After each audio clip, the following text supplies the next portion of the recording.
bienvenidos sean todos los que nos sintonizan por Radio Estéreo Universidad 107.7 y a nuestros seguidores en redes sociales. La Defensoría de los Universitarios, unidad dirigida por el profesor Gilberto Marulanda, extiende un cordial saludo a la comunidad universitaria y al público en general. En este mes de la patria, rendimos honor a través de una breve reflexión dirigida al amor a la patria. Y es que mucho se habla sobre el amor a la patria y como verse el poema de Ricardo Miró, la patria es el recuerdo, pedazos de la vida, envuelto en jirones de amor o de dolor. La palma rumorosa, la música sabida, el huerto ya sin flores, sin hojas y sin verdor. Y la Defensoría la queremos hacer un llamado a mostrar el amor a la patria con actos, respetando nuestros símbolos, respetando nuestra historia, transmitiéndola a nuestros jóvenes con verdad, respetando las leyes, mostrando respeto a nuestro prójimo, madres, padres, nuestra familia, nuestros maestros, a nuestros gobernantes con actos, cumpliendo nuestros deberes y haciendo valer nuestros derechos. Que servir a la patria sea cuidar a nuestra naturaleza, el medio ambiente, sus recursos, nuestros animales, protegiendo a nuestras personas vulnerables y siendo inclusivos, mostrando bondad y amor en nuestros actos y transmitiendo mensajes de amor a la patria para construir un mejor Panamá. Se dirige a ustedes Karen Jones Franco, abogada de la Defensoría de los Universitarios. En cabina nos acompaña John Suira y hoy tenemos una invitada muy especial, la profesora Rosaria Correa Púlice. Bienvenida, profesora. Ella es catedrática de la Facultad de Derecho y Ciencias Políticas y directora del Instituto de Derechos Humanos, Justicia y Paz. Y hoy vamos a hacer un programa dirigido a nuestra niñez y adolescencia, considerando que este 20 de noviembre se celebran los 35 años de adopción de la Convención sobre los Derechos del Niño, que fue adoptada por la Asamblea General de las Naciones Unidas un 20 de noviembre de 1989 y en Panamá, mediante la Ley 15 del 6 de noviembre de 1990 fue publicada en Gaceta Oficial. Entonces, antes de eso, vamos a dar unas cápsulas informativas antes de proceder a la entrevista y vamos a comunicar a la comunidad universitaria que el pasado 15 de noviembre se celebró exitosamente, en el marco de conmemoración del Día Internacional de las Personas con Discapacidad, una conferencia enfocada en derechos humanos, inclusión y sensibilización en la Biblioteca Reyes Mac del Centro Regional Universitario de San Miguelito, actividad que fue organizada por la Oficina de Equiparación, el Centro Regional y la Defensoría de los Universitarios. Felicidades por la organización. Además, el día de hoy da inicio al Seminario Internacional de los Derechos Humanos con y desde las Relaciones Internacionales, organizado por el Instituto del Canal y Estudios Internacionales, donde la Defensoría tendrá una participación a través de la abogada Clarisa Flores. Éxito en su programación. Igualmente, la Defensoría informa en atención a sus solicitudes del mes de octubre que hemos tenido a la fecha 170 atenciones entre consultas, quejas y peticiones, abarcando una población universitaria de 222 personas entre estudiantes, profesores y administrativos. Hacemos un llamado a la comunidad universitaria a respetar los derechos y a defender sus mismos. Bien, vamos a dar inicio a la entrevista, profesora. La Universidad de Panamá es una institución de educación superior de carácter oficial, popular y está al servicio de la nación panameña. En ese sentido, usted como representante, ¿cuáles son los avances que considera usted hemos tenido en materia de los derechos humanos, de los derechos del niño a 35 años de la adopción de la Convención sobre los Derechos del Niño? Muchas gracias, Karen, por esta entrevista que me haces en el día de hoy. Es bien importante que se haga énfasis en que este año que cumplimos los 35 años es un momento propicio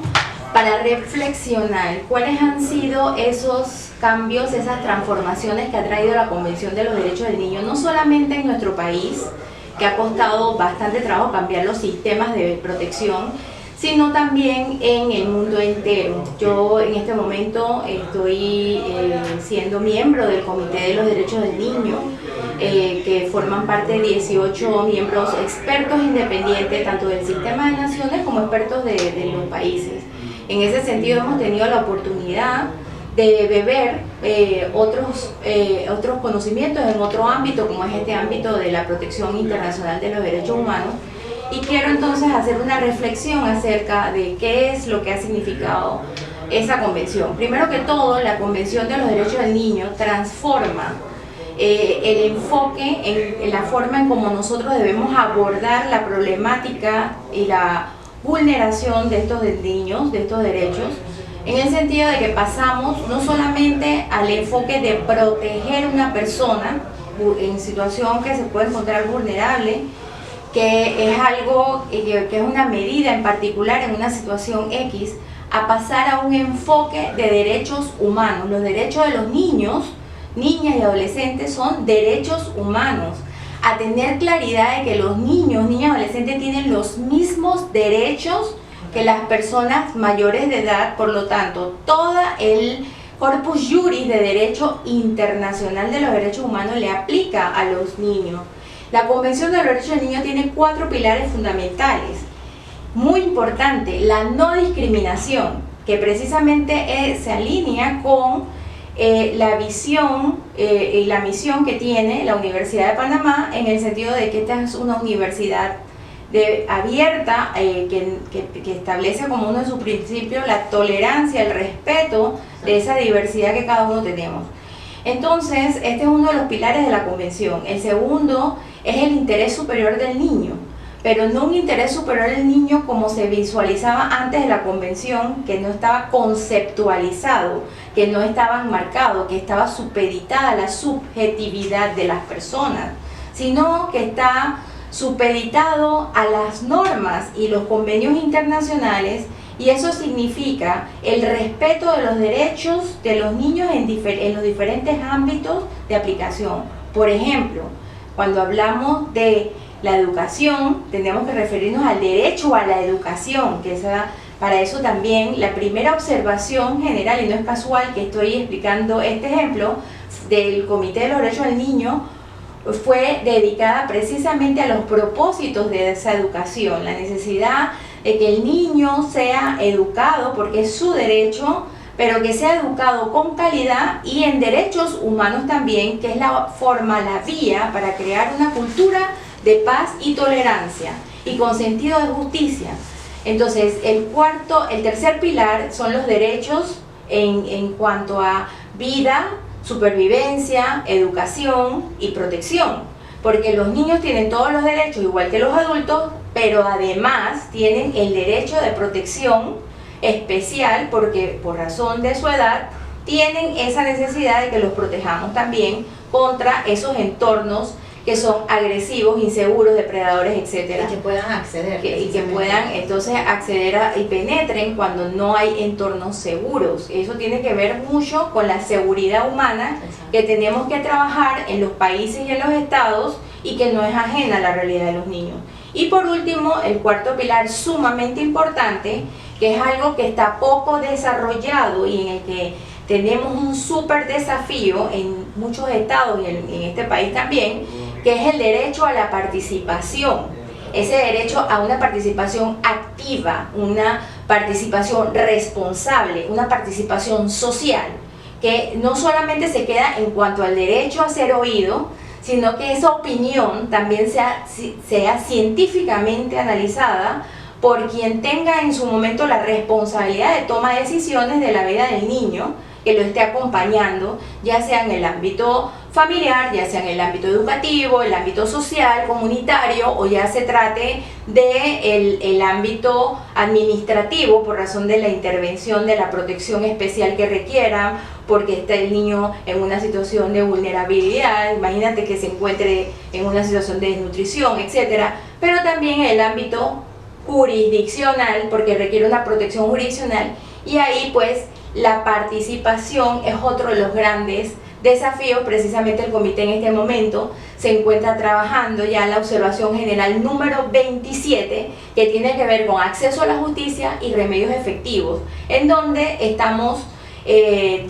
elaborando esa guía, esa estandarización, imagínate a nivel global, que el concepto de acceso a la justicia sea posible entenderlo en las 5 regiones del mundo, en todos los países del mundo, en el planeta, que se pueda entender qué significa que un niño, un adolescente tenga derecho a acceso a la justicia. Entonces, en este momento tenemos desafíos, claro, que tienen que ver con la crisis climática. El año pasado tuvimos la elaboración se lanzó la observación general número 26 sobre crisis climática y el derecho al ambiente, que como quiera que la convención habla del derecho al ambiente sano, pues esta observación viene, como lo son todas las observaciones generales, a hacer docencia, a crear un mecanismo que nos sirva a todos los estados para poder mejor interpretar la ley y aplicar de mejor forma estándares internacionales. Entonces, en resumen,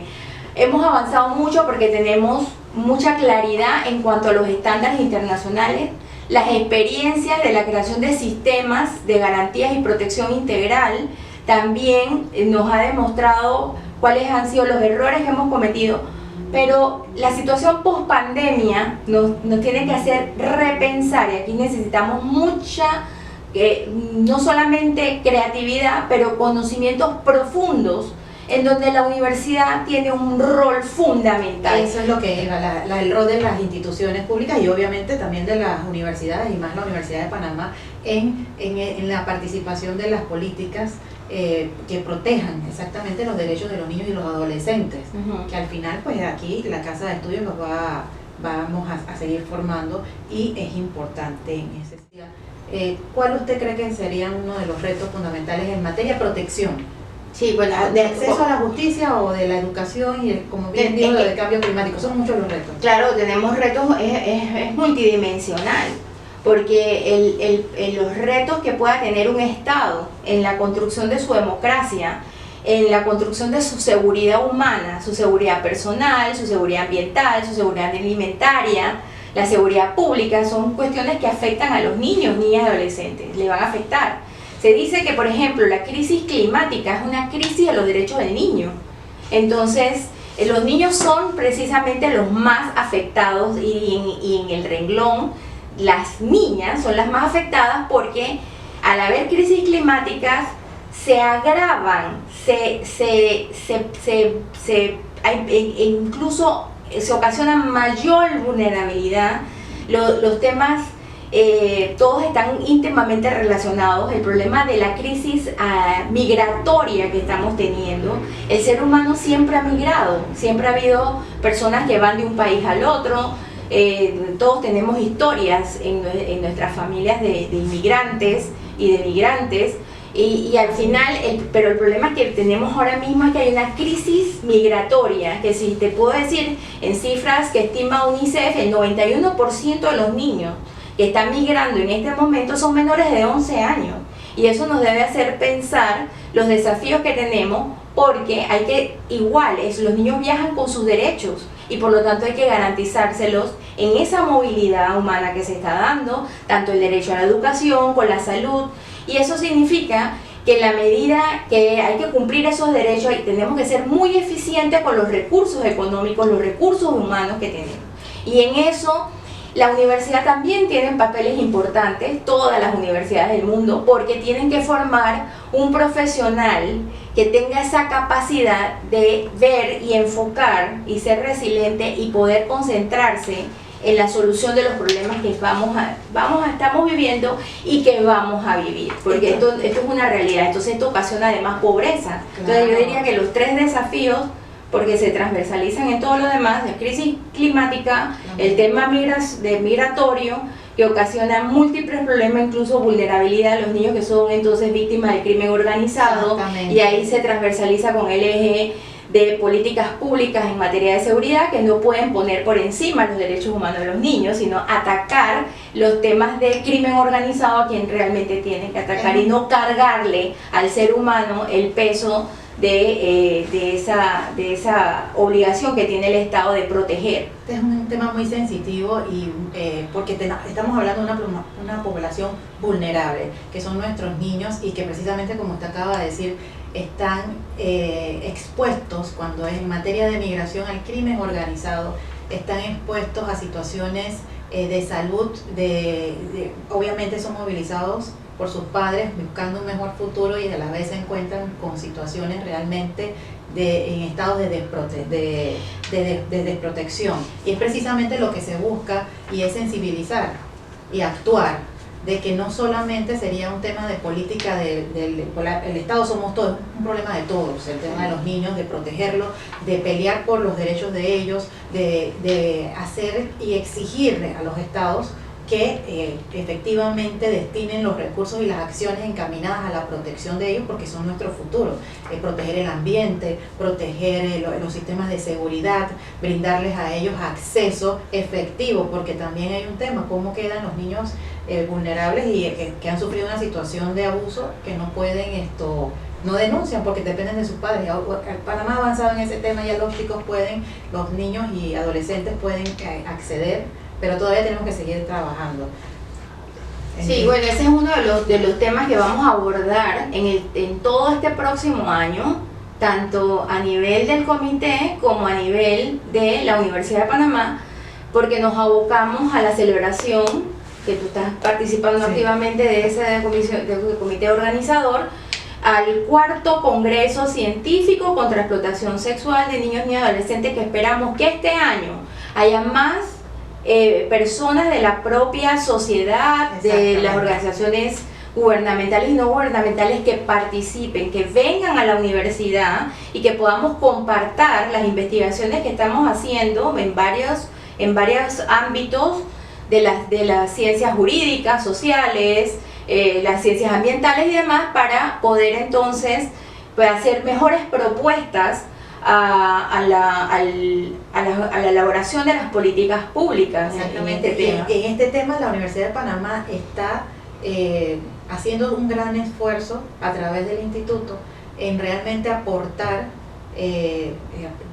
brindar aportes significativos en materia de la explotación sexual de niños y adolescentes, y no es un trabajo, y como hemos visto, no es un trabajo de una sola persona, de una sola institución, es un trabajo que lo tenemos que hacer todos en conjunto para poder llegar a este objetivo final, ¿no?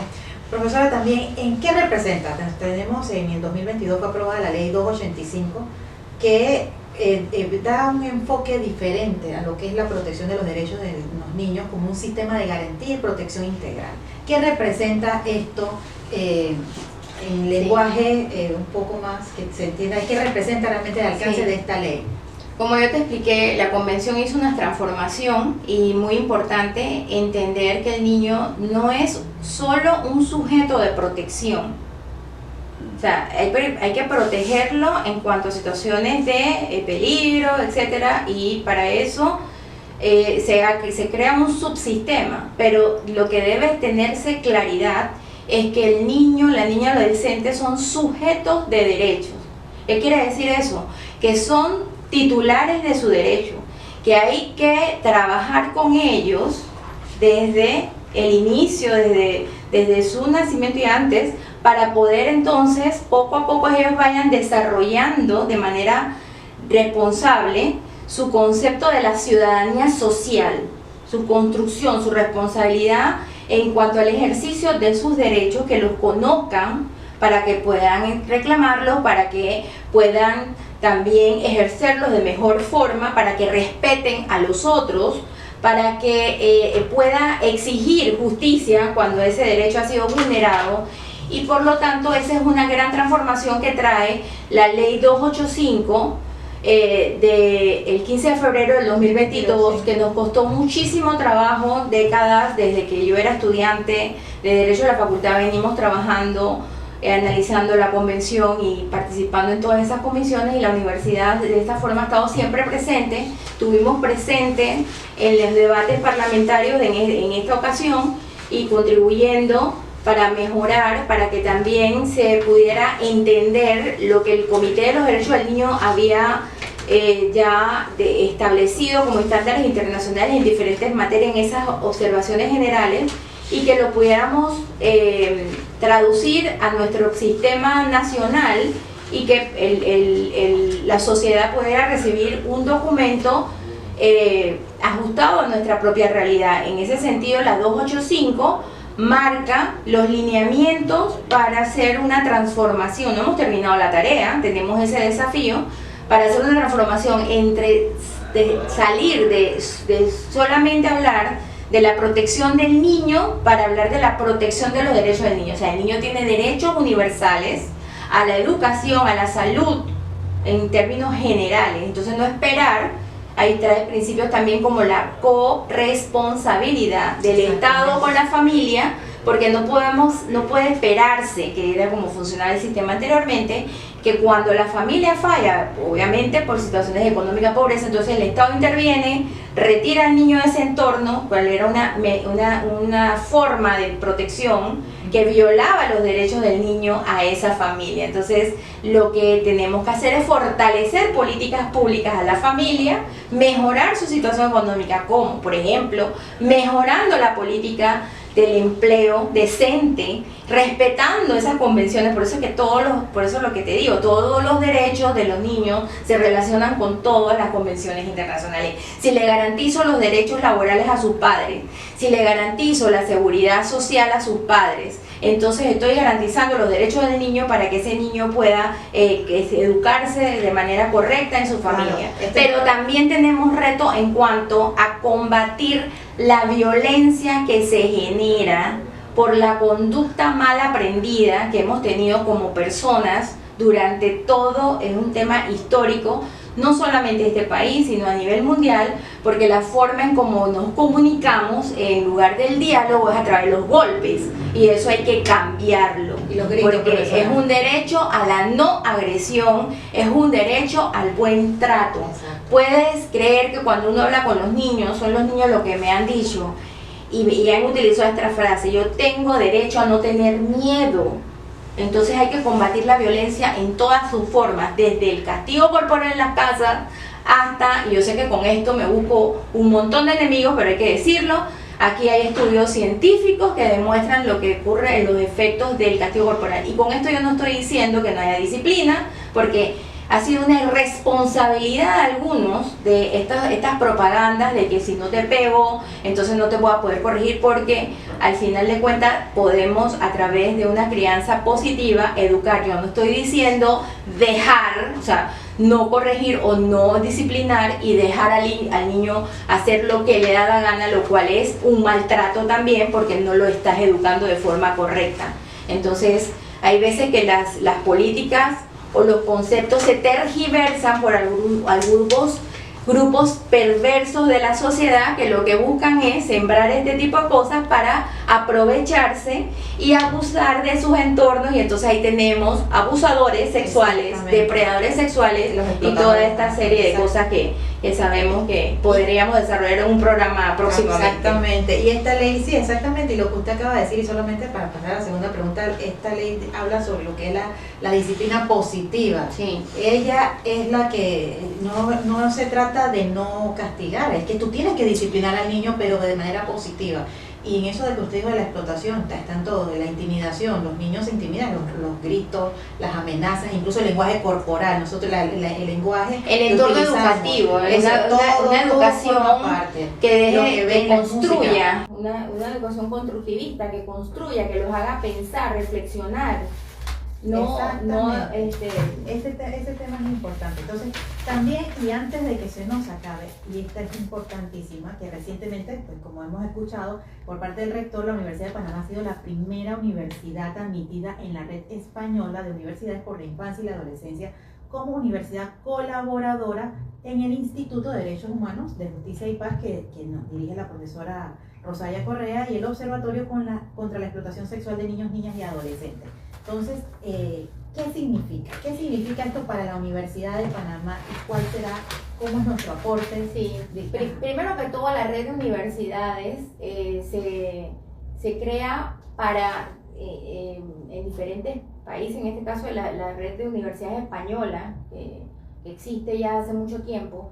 para poder articular los conocimientos con la sociedad civil, gobierno, y participar, ¿no? Con ellos en mejorar esa política pública que tienen que los estados llevar hacia adelante. Entonces, la Universidad de Panamá sometió su currículum, por así decirlo, de todo lo que nosotros hacemos en el aspecto de pertenecer al Consejo Nacional de Niñez y Adolescencia, en donde tenemos una voz, formamos parte de la Junta Directiva, y este es el nivel de asesor en en el aspecto de tener un observatorio contra explotación sexual, que dicho sea de paso, el Comité de los Derechos del Niño, al examinar el segundo protocolo contra el tema de explotación sexual, el Estado rindió un informe este año y destacó la importancia de contar con un observatorio de este tipo en la Universidad de Panamá. Incluso señaló la necesidad de que nos den los recursos adecuados para poder hacer y seguir haciendo nuestro trabajo de mejor forma, porque hay que mejorar en la cuestión de la recolección de data, etcétera. Entonces, yo sé que el tiempo se acaba, pero para nosotros es muy importante porque esto nos ayuda incluso a mejorar, a traer, como quien dice, transferencias de conocimiento. Este viernes tenemos la presencia del doctor Vicente Cabedo, el presidente de la red, que va a hacer un abordaje desde el derecho constitucional de lo que ha significado los 35 años de la Convención de los Derechos del Niño a nivel mundial. Y pues allí van a tener ustedes en el Paraninfo Universitario de las 9 de la mañana, vamos a estar en esto para que veamos todo lo que podamos nosotros construir en la universidad, en la línea de investigación y desarrollo, que se tiene que regresar esa investigación, traducirla para que la sociedad civil también la pueda utilizar, el Estado la pueda utilizar, las entidades gubernamentales, la formación de los profesionales de diferentes áreas de trabajo social, de derecho, de ciencias médicas, ciencias de la salud, porque todos estamos involucrados en nuestro trabajo con la vida de niños, niñas y adolescentes. No es un tema exclusivo de los que nos hemos dedicado mucho tiempo en nuestra vida a la defensa de los derechos del niño. Y también esto que tú decías de la sensibilización, con esas formaciones que son más de la reflexión que debemos llevar a todos los estamentos, incluso dentro de nuestra universidad. Pero también la colaboración y las alianzas que nosotros podamos hacer para intercambiar no solamente el conocimiento, sino recursos que puedan tener, estrategias que puedan ayudarnos a nosotros a mejorar, los recursos económicos que podamos obtener de esas alianzas y de una forma u otra hacer una red colaborativa, no solamente con nosotros en nuestro país, sino con otros miembros de otras universidades. Y eso también nos abre las puertas a publicaciones, claro, que podemos estar nosotros haciendo del reconocimiento de lo que nosotros aquí hemos trabajado 30 años y estamos entonces haciendo publicaciones. Entonces con esto pues te digo todo lo que nosotros nos beneficiaría y la participación de los estudiantes, por supuesto, claro, en todas estas cosas, y bienvenido a todos los que quieran apoyar en el observatorio y en el instituto. Claro, muchas gracias, profesora, le damos las gracias por su participación y a todos los que nos sintonizaron el día de hoy, que tengan una excelente tarde. Gracias.